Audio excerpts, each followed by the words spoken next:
ভুলে গেলেন না? এয়ারপোর্টের জায়গা, কি বললাম? এয়ারপোর্টের জায়গা। গত কদিন আগে ফেসবুকে একটা পোস্ট দেখলাম, নিজেকে সে সমাজকর্মী বলে দাবি করে তিনি পোস্ট করছেন, অনলাইনের খাবারের অর্ডার আমি এখন অনলাইনে অর্ডার করি না, কারণ যারা নিয়ে আসে আমার দেখে তাদেরকে ভয় লাগছে। আর সত্যিকারের অর্থে এখন কারা অনলাইনে খাবার অর্ডার করলে ডেলিভারি কাজ করছে?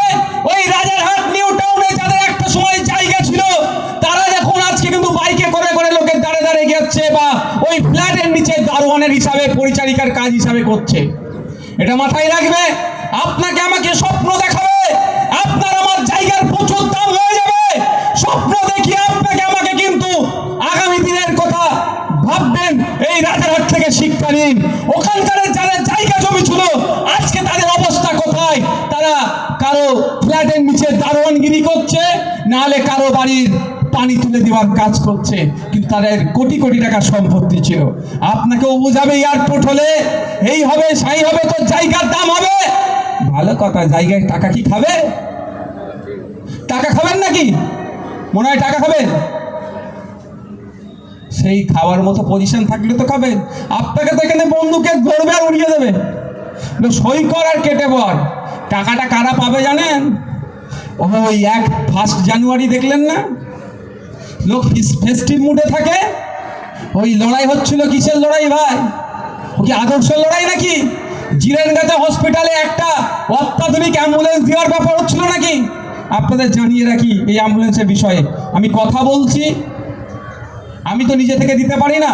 ওই জিরেনগাছা হসপিটাল, ওই হসপিটালের যারা দায়িত্বশীল কথা বলছি আমি, একটা এখানে ওই আইসিইউ সিস্টেম যে বড় অ্যাম্বুলেন্স হয় না, ওই অ্যাম্বুলেন্স আমি দেবো ওখানে, যাতে এখানকার লাইফ সাপোর্ট, যাকে বলে লাইফ সাপোর্ট দিয়ে, যাতে এখানকার মানুষের পরিষেবা ঠিকঠাক করে পাই। যদি হসপিটাল নাই আমি হসপিটালকে দেবো, আমি কথাও চালাচ্ছি, দেখ সেই বিষয়ে বলছি না।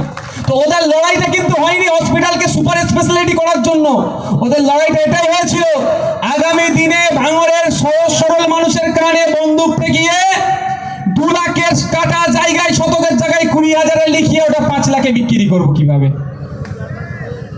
তাই সাধু সভ্যা আপনাদেরকে মিষ্টি মিষ্টি কথা বলবে, আপনাদের ক্ষতি করে দেবে।